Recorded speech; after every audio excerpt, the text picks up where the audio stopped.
Ta politička koalicija, po mom dubokom uverenju, Srbiji ne može doneti dobro ni prosperitet.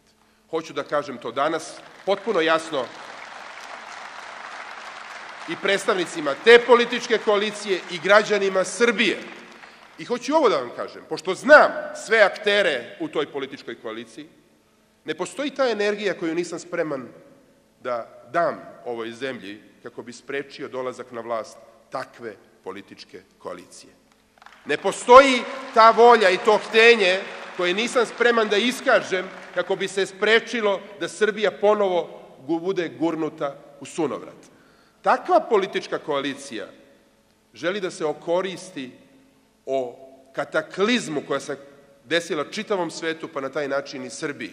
Takva politička koalicija jeste osramotila našu zemlju na mnogo velikih međunarodnih foruma i ja danas kao predsjednik Srbije moram da lečim te rane u međunarodnim institucijama i da objašnjavam da je Srbija zemlja koja želi da se pomiri sa svakim, ali da Srbija ima pravo i nastavit će da brani vlastito dostojanstvo i vlastiti integritet.